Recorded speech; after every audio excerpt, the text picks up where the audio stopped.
Friends, రోజువారీ జీవితంలో మనకు తెలియని విషయాలు ఎన్నో.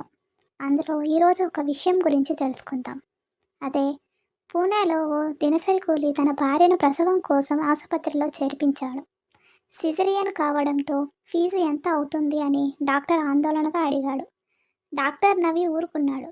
ఎందుకంటే భార్య 12 బిడ్డకు జన్మనిచ్చాక అమ్మాయా లేక అబ్బాయా అని డాక్టర్ని అడిగాడు. మహాలక్ష్మి అని డాక్టర్ బదిలిచ్చారు. ఫీజు ఎంత అని అడిగాడు. లక్ష్మీదేవి పుడితే నేను ఎలాంటి ఫీజు వసూలు చేయను అని డాక్టర్ అన్నాడు. ఆ వ్యక్తి, సార్ మీరు దేవుడు అని డాక్టర్ పాదాలపై పడ్డాడు. ఆ డాక్టర్ ఎవరో తెలుసా? Doctor Ganesh rock. గత 10 ఏళ్లుగా దంపతులకు ఆడపిల్ల పుడితే అతను ఒక్క పైసా కూడా తీసుకోరు.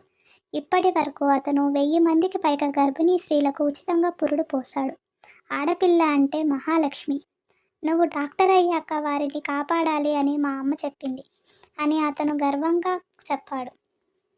డాక్టర్ రాక్ యొక్క save the girl child campaign సరిహద్దులను దాటి ప్రపంచవ్యాప్తంగా మార్పును ప్రేరేపించింది. మా ఇన్ఫర్మేషన్ నచ్చినట్లయితే మరిన్ని వీడియోస్ కోసం మన ఛానల్ని సబ్స్క్రైబ్ చేసుకోండి. Thank you.